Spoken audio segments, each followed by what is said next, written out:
Magandang gabi po, Ma'am Delia Agustin Valenzuela and Sir Warren Lumba. Good evening po.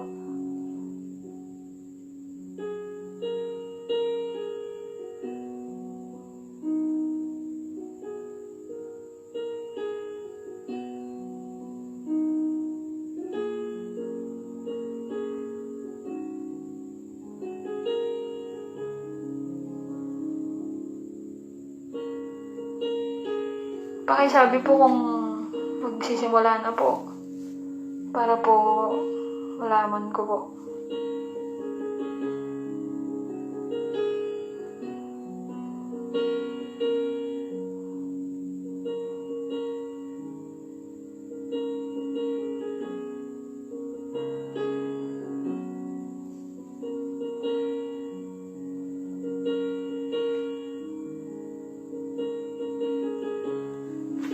Amen po. Thank you po, Ma'am Leonora Dato. Sige po. So, sisimula na po tayo.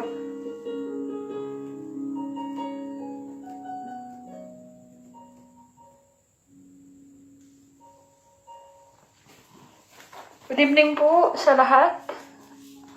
Good evening everyone. Ako nga po pala si Pastora Crisel Macaraig from Bataan sa Municipality of Dinalupihan. 4 years ko na po sa pagpapastor. Ganun din po ay patuloy po na maligaya sa paglilingkod sa ating Panginoon. Sa ilalim po ng ang Iglesia Metodista sa Pilipinas at ang aking pong destino ay sa San Simon Dinalupihan, Bataan. Ang pangalan po ng simbahan ay Grace-Built Methodist Church. And again, it's not about the religion, it's about our faith, our relationship to our God. We need His Word, we need the power of His Gospel. Salamat po sa imbitasyon. Salamat po sa admin ng group ng page na ito. Sa Whole World Friendship Prayer Brigade laban sa COVID-19. Kay Ma'am Ching Goksan ng Cebu. Or ang tawag sa kanya ay Achi. At ganun din po kay Pastora Leonora Dato. Maraming salamat po sa invitation. At pinupuri ko po ang Panginoon sa pagkakataon na ito na makasama po ninyo, makapagbahagi ng salita ng Diyos sa inyo. So, ang akin pong ibabahagi sa inyo ay Arise. Ayan. Kung masyado pong malakas ang aking audio, pasensya po. Hinaan ko po. Yan. Praise God. So, ang akin pong ibabahagi sa inyo ay, ang title po ay Arise. Arise na matatagpuan natin sa Isaiah chapter 60, verse 1 to 2. Basahin ko po sa Magandang Balita version. Bumangon ka, Jerusalem, at sumikat na tulad ng araw. Liliwanagin ka ng kaluwalhatian ni Yahweh, mababalot ng kadiliman ng buong daigdig, ngunit ikaw ay liliwanagan ni Yahweh, at mapupuspos ka ng kanyang kaluwalhatian. So, sa Good News version po, Arise, Jerusalem, and shine like the sun. The glory of the Lord is shining on you. Other nations will be covered by darkness, but on you the light of the Lord will shine. The brightness of His presence will be with you. Let's all pray. Lord Jesus, we invite your presence right now. This is your time. This is your opportunity to reveal your word to us. The power of your gospel, who you are. We thank you for this evening. Bless us. Let the Holy Spirit manifest in us. Speak with us. And your power move. Holy Spirit, have your way in us. Thank you. In Jesus' name, Amen. Mga kapatid, ito po yung ibabahagi ko sa inyo, yung promise ng Lord sa amin sa gabi na ito. Arise, sabi ng Panginoon. Arise. Babangon tayo. Ibabangon tayo ng Diyos. Amen? At nagpapatuloy man tayo sa pandemic, but our Lord, siya yung Diyos ng binabangon tayo. Sabi nga sa isang commercial, para kanino ka bumabangon? Di ba po? Hello po. Pwede po kayong mag-comment dyan. Para kanino kayo bumabangon everyday? Para kanino kayo bumabangon, mga kapatid ko? Babangon tayo, sabi ng Panginoon. Sa book ng Isaias, ang daming matitinding promise ni God. Rito, napaka-specific ng prophecy ni Isaias patungkol sa coming ng Messiah, a Savior, and His name is Jesus Christ. Sa Isaias, may three major part sa book na ito. The first part is Isaiah's calling Israel for repentance, correcting them, and rebuking their wicked ways. Isaiah's calling Israel to come back to God, to repent. That's the first part of Isaiah's. The second part ng book nito, when they're in exile, nung panahon na tinapon sila. Kaya sinabi ni God kay Isaiah's, comfort, to have future with hope that is glorious, the glorious of God, the glorious plan of God. Kaya madalas yun yung kino-quote natin. Sa third part, ito yung third part ang pag-uusapan po natin. Rebuilding His reigns, the reigns, yung paghahari ng Panginoon, yung kaharian, yung temple. Restoring what was lost. Nang bumalik sila sa Jerusalem, nawalan sila ng pag-asa. But God said to Isaiah, I came to rebuild and restore. Yun po ang sabi ng Panginoon. I came to rebuild and restore what was lost. Kaya ito ang sinasabi ng Diyos sa Isaiah chapter 60. God says, arise, shine, light, glory, darkness. Yun yung sinasabi po rito. Pero makikita natin kung gaano ka makapangyarihan ng ating Panginoon. Yung darkness, pinag-usapan sa verse 2. Mababalot ang kadiliman, ang buong daigdig, ngunit ikaw ay liliwanagan ni Yahweh. For behold, the darkness shall cover the earth, and deep darkness over the people. But the Lord will arise over you, and His glory will be seen upon you. Yung first darkness na sinasabi rito, ito yung katulad ng sa Genesis chapter 1 verse 1 to 2. Kung mababasa natin na all over the world ay puno ng darkness. Wala kahit anong liwanag yung sinasabi doon.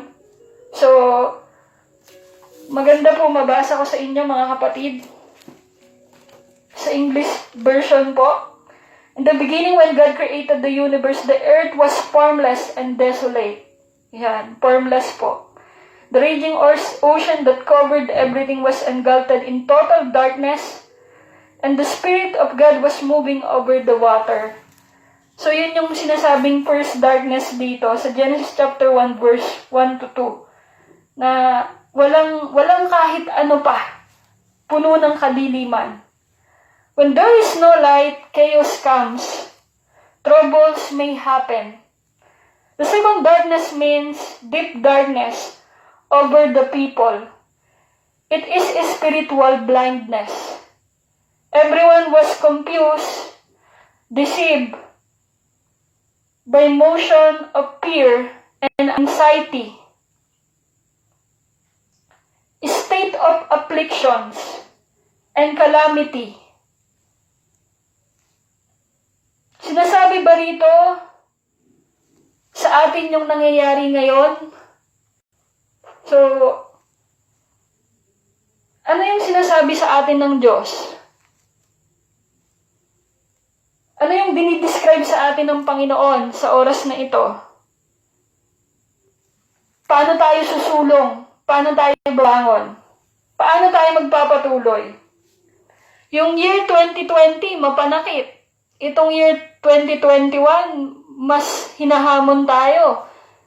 Naging mas magastos ang lahat. Parang ngayon, Mas dumadami yung kaso, nakikita natin yan. Although may vaccine, yung mga tao, lalo na dito sa ating bansa, parang Superman, na pakiramdam nila kapag na-vaccine na sila, di na sila tatamaan ng COVID. So, kaya lalong dumadami. Ang daming hamon sa atin ng Panginoon. In the midst of chaos, troubles, and afflictions, hopelessness, God gives us a command. Ang sabi ng Diyos, arise, magbangon, bumangon tayo. Parang ang hirap nito, lalo na sa panahon ngayon. Lord, ang hopeless na ng mundo. Nako-confuse tayo. Parang ang labo mo naman, Panginoon. Minsan ganun tayo, ganun yung thinking natin. Tapos sasabihin mo sa amin, Panginoon, na bumangon kami, nagiging sadlak na nga kami, di ba po? Mas lalong, ang totoo, nahihirapan tayo. Nahihirapan tayo paano bumangon. Lalo na yung bansa natin. Apektado tayo ng inflation. Napakamahal ng bilihin. At the same time, ang daming walang trabaho. Pero ang sabi ng Lord, bumangon ka. At kapag sinabi ito ng Diyos, seryoso ang Panginoon. Sabi ng Diyos, bangon. Sinasabi ng Diyos habang hindi maganda o kapag hindi maganda ang panahon, doon tayo lalong bumangon. Ngayon nasa krisis tayo. Ang hamon sa atin ng Panginoon, lalo tayong bumangon. Doon papasok ang Diyos. Kapag hindi na maganda ang panahon, hindi maganda ang sitwasyon, lalong pinapatunayan ng Panginoon ang pagiging Diyos niya sa ating mga buhay. Arise. Arise in Hebrew means to take up your position. To get ready for actions. Ayun ang ibig sabihin ng Panginoon. Maging wise ka. Maging ready ka sa lahat ng panahon. Ito ang sinabi ng Diyos sa Israel. At ito ang sinasabi ng Diyos sa iyo, sa ating bawat isa mga kapatid. Huwag kang magmukmok. Huwag kang maawa sa sarili mo. Ang hirap ngayon sa panahon natin, masyadong lahat pabiktim. Pagka magbabasa ka ng mga comments sa FB, parang lahat ba kawawa, lahat na lang biktima. Sa gobyerno natin, ganun. Parang lagi na lang tinutuligsa, lagi na lang nakikita yung negatibo. Ang naging response, awang-awa sa sarili. Ang sabi ng Panginoon, ano man ang sitwasyon natin, bumangon tayo. Ano man ang nararamdaman mo, arise. Para mas malinaw ang sinasabi ng Diyos, arise, get up, and get going. Arise means let yourself physically, emotionally, spiritually to begin the work that God has set before you. Anak, bumangon ka. Iangat mo ang sarili mo, physically, emotionally, spiritually, kasi meron akong gagawin na napakaganda sa buhay mo. Hindi mangyayari ang plano ng Diyos sa isang tao kung patuloy siyang magmumukmok, kung hindi siya babangon. Kung nandun lang siya sa apat na sulok ng kanyang kwarto.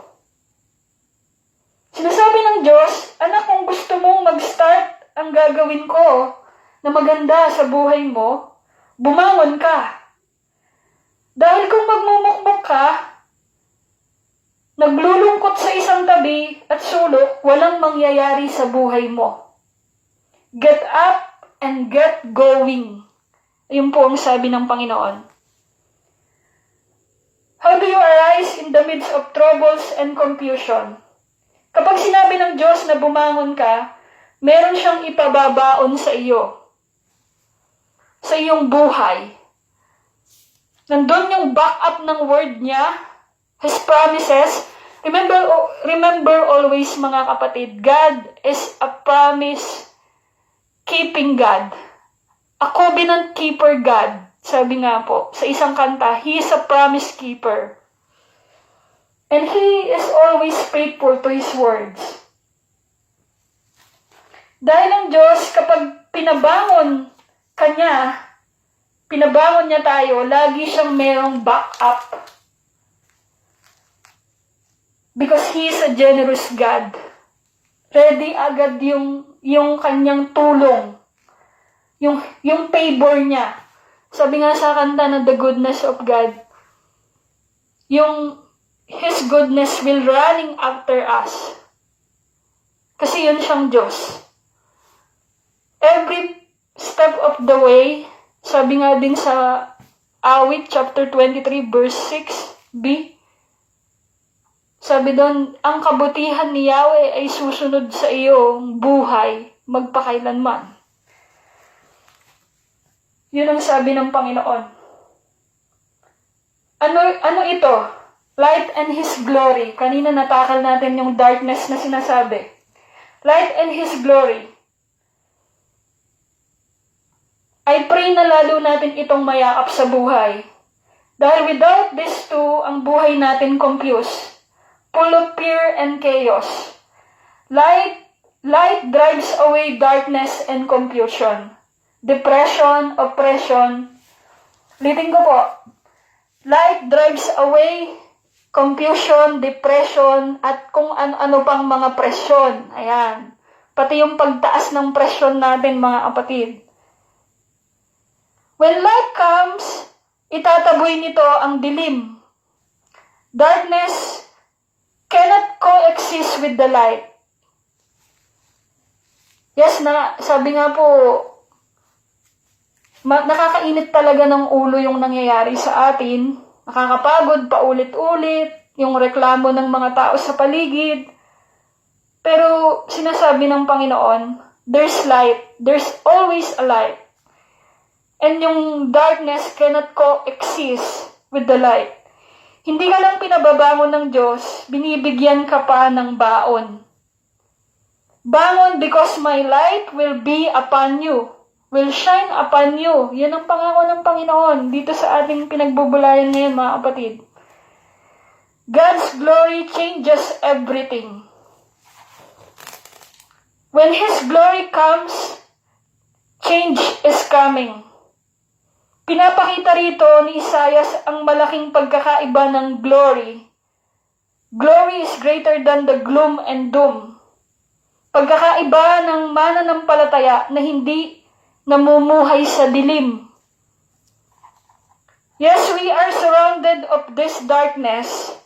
Nasa paligid natin or nasa loob natin. But sabi ng Diyos, ang liwanag ko at kaluwalhatian ko susunod sa iyong buhay. Pamilya, mga anak, sa iyong trabaho at tahanan. Contrast itong verse 2. Kung makikita po natin, balikan natin sa Isaiah chapter 60, verse 1 to 2.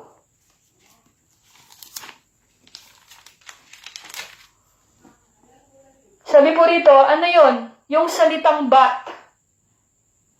Mababalot ng kadiliman ang buong digdig, ngunit, but, the other nations will covered by darkness, but, yun po, yung dinidiin dito, but on you, the light of the Lord will shine. Yan yung good news doon, yung may salitang but. Sabi niya, mababalot yung daigdig ng kadiliman, pero, ayan yung maganda rito, pero, ngunit, kahit may problema, ngunit kasama ko naman ang Diyos. Yun dapat po. Lagi tayo may ngunit, hindi tayo mag-e-end doon.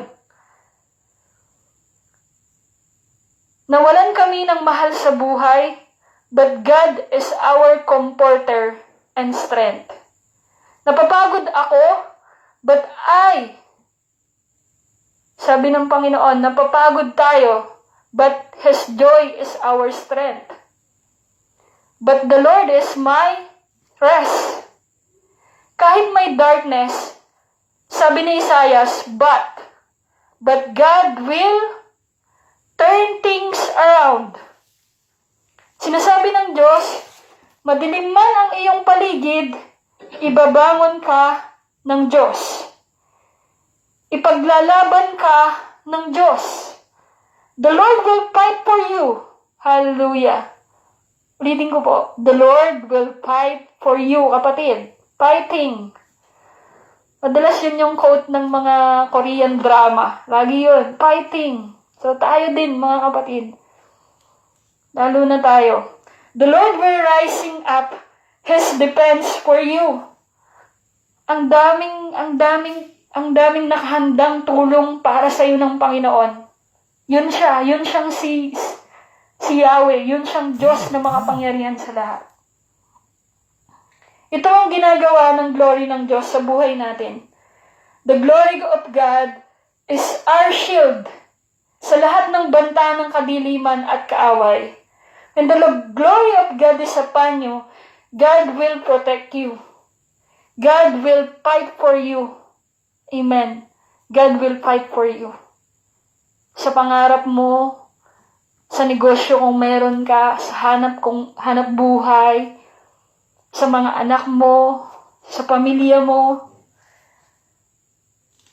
Ito yung nasa mid-year na tayo ng 2021. Nasa gitna na tayo ng taon. Pero ito ang pinapabaon sa atin ng Panginoon at huwag nating kakalimutan. Actually, pagpasok pa lang ng year 2021, nandun na yung baon na binibigay sa atin ng Panginoon. Nadala natin, na lagi nating panghahawakan. Ang liwanag at kaluwalhatian ng Diyos. Kaya bumangon ka kapatid, babangon ka ng Diyos.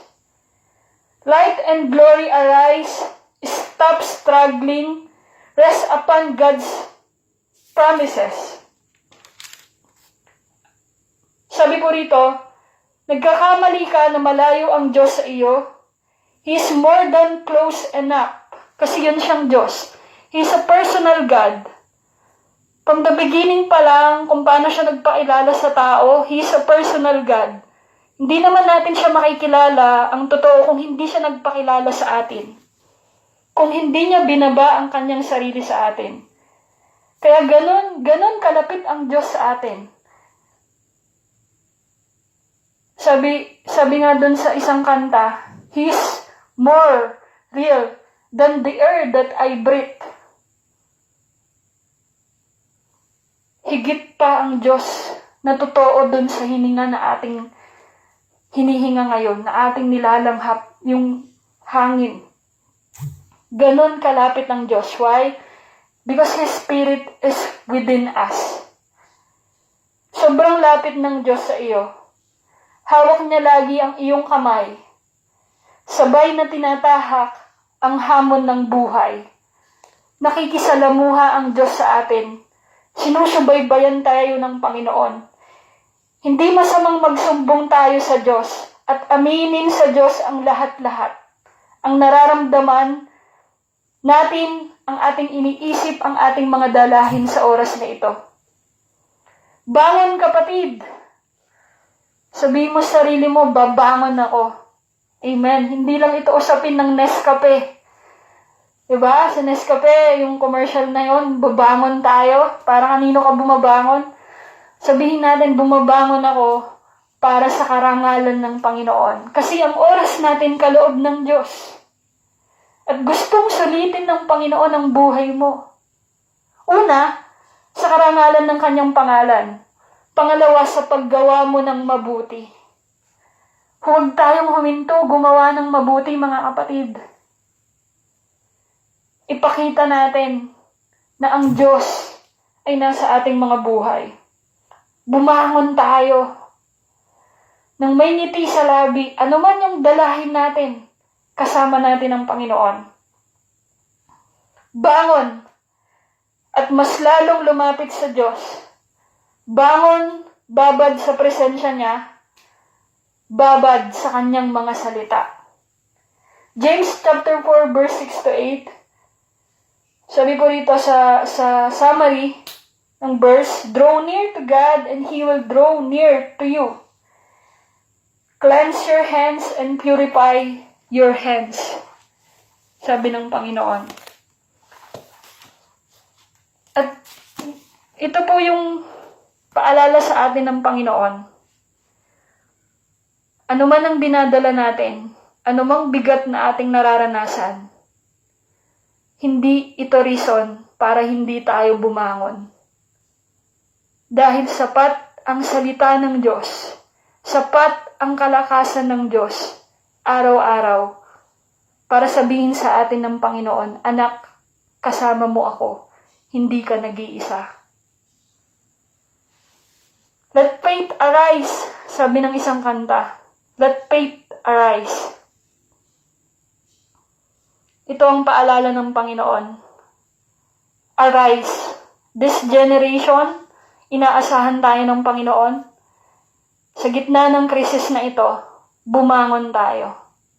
Maging tungtungan natin yung mga pagsubok na kinakaharap natin. Dahil sapat ang tulong ng Panginoon para sa atin. Tungtungan natin yung problema natin para mas lalo nating itaas ang pangalan ng Panginoon. Na habang sinusubok tayo, lalo tayong nagbababad sa presensya ng Diyos. Lalo tayong kumakapit sa ating Panginoon. Dahil sabi ng Panginoon, magtatagumpay tayo. Sapat ang kanyang kalakasan para tayo ay magtagumpay. Hindi niya lang ipapahintulot ang pagsubok.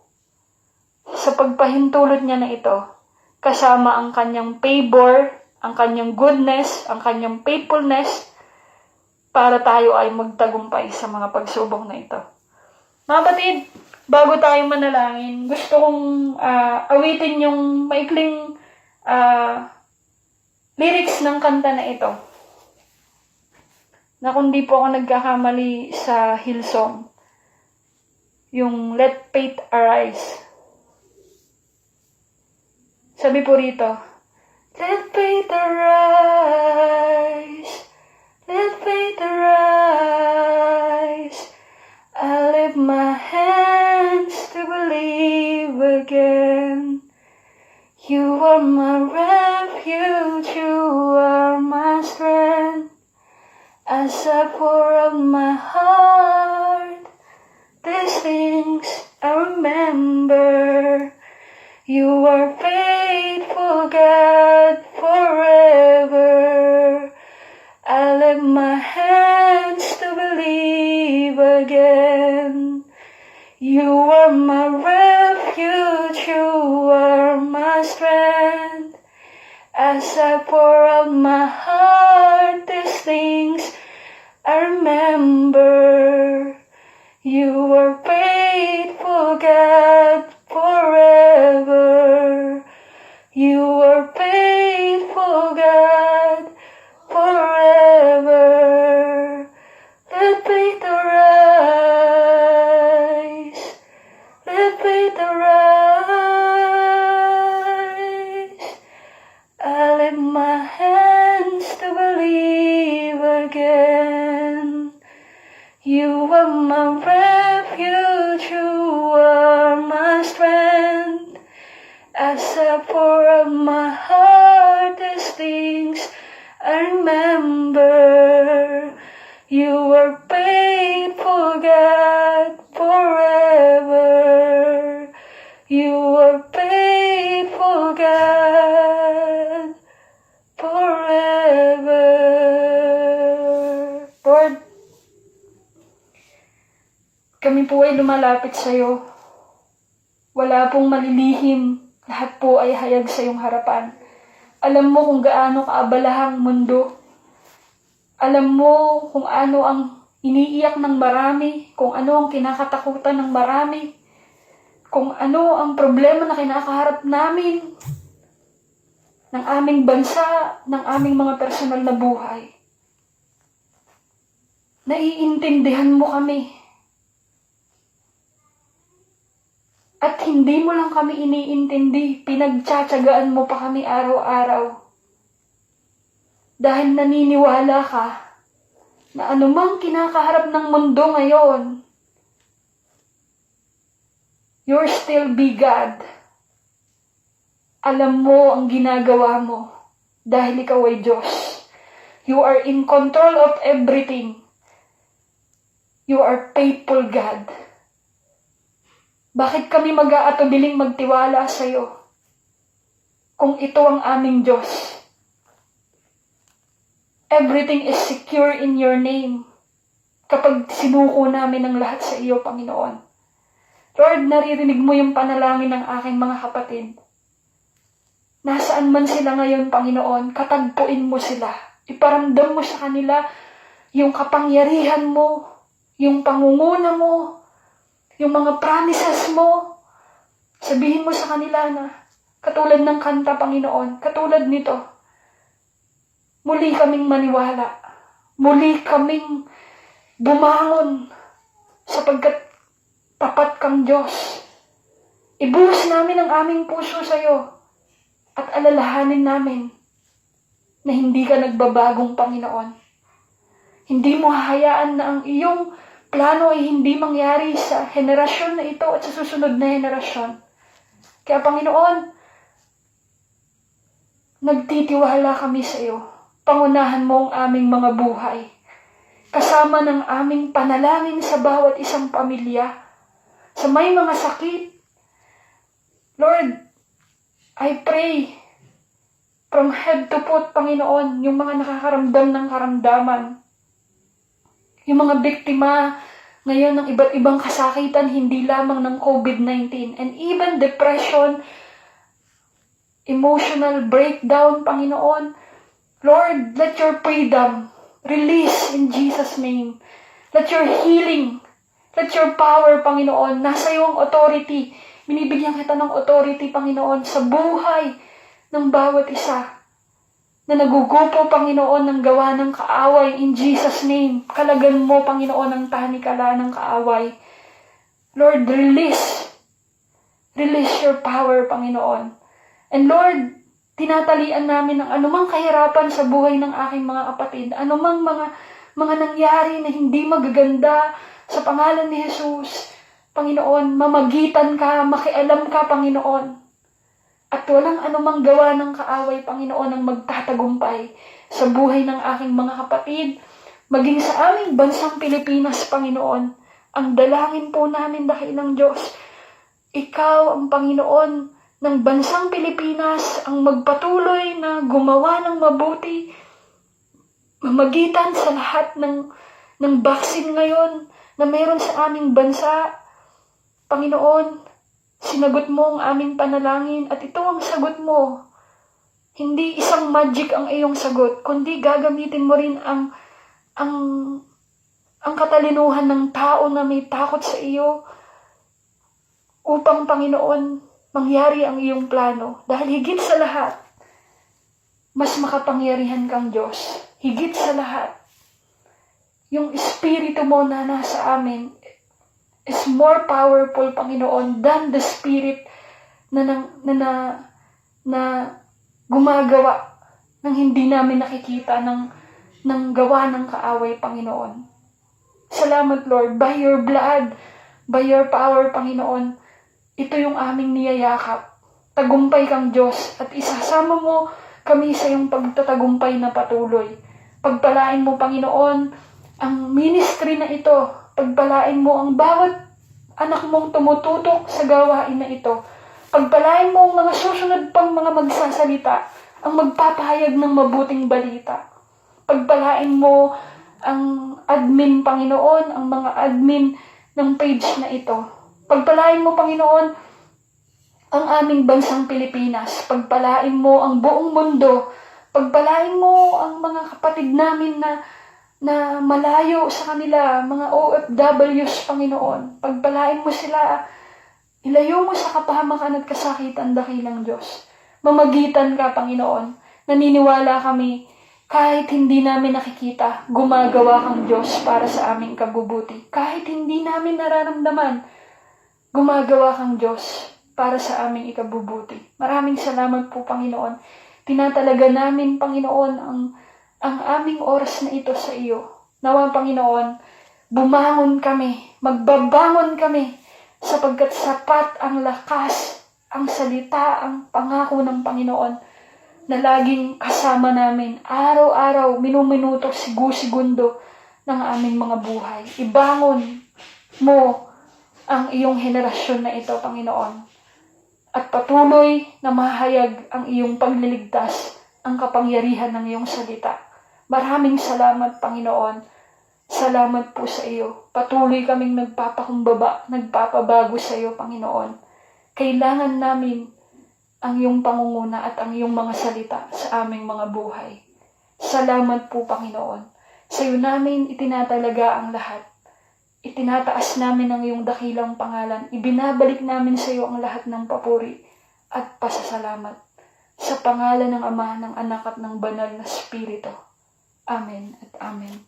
Magandang gabi po sa lahat. Pagpalain po tayo ng ating Diyos. God bless you all.